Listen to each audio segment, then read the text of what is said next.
us. With his height being a little bit shorter than normal, he's able to get underneath defenders' pads really well. But it's probably more of his his instincts or guts he has going to block. And then the vertical ball. He's hard to get hands on. He did a great job of slipping guys, getting vertical, airing outside, and catching the ball with his outside shoulder. So he made plays down the field, and he can go. He can fly. So that showed up a lot in camp.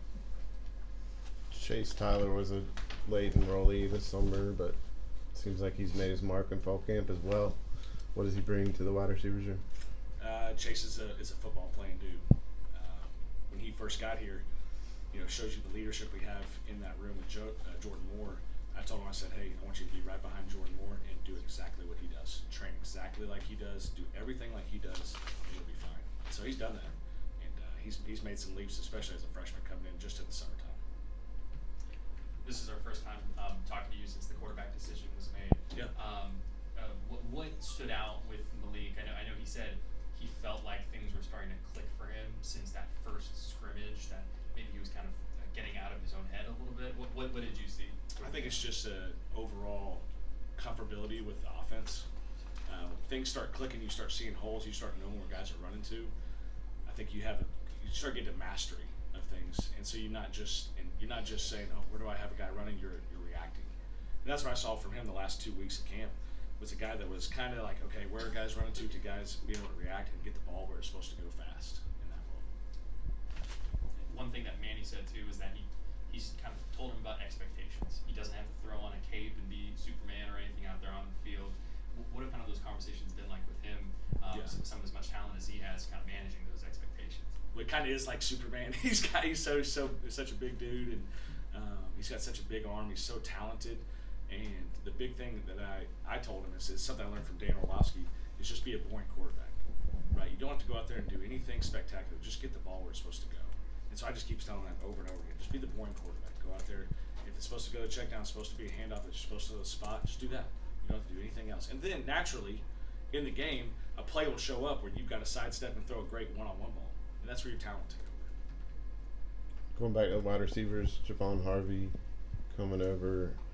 He got dinged up early in camp.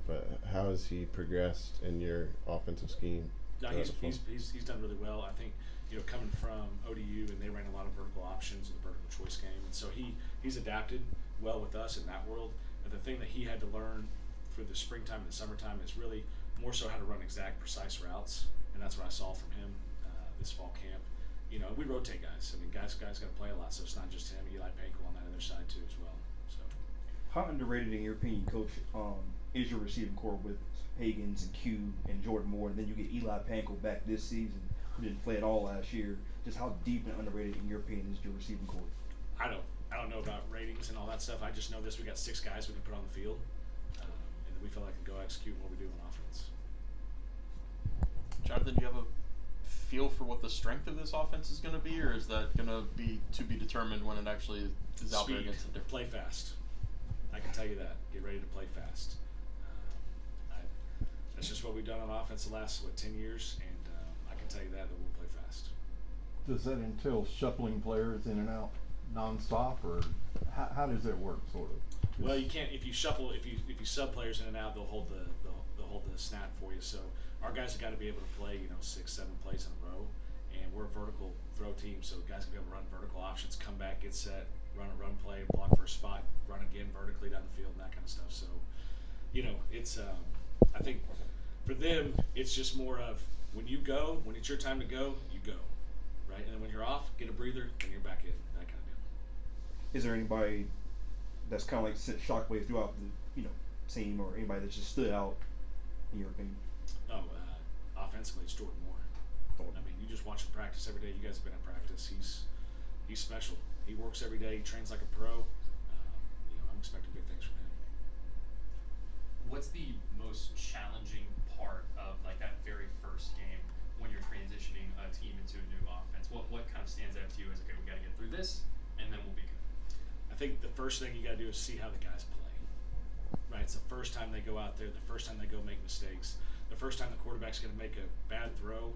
Like, how do they respond? Right, that kind of deal. That's what is going to happen in this first game. We don't really know how these guys are going to react. Right, it's just like we were at SMU in 2022. We went and played North Texas. We're like, hey, we haven't ever coached these guys before in a live game, so you're going to have, like, that's part of the coaching process and the feeling out of your team is how do they react, how do they respond to big plays. You get up on somebody, how do you respond to, hey, oh crap, the other team jumps out onto a big lead. Like, how do they respond in that world? So I'm excited to see that and see what our team has in that world. Well, so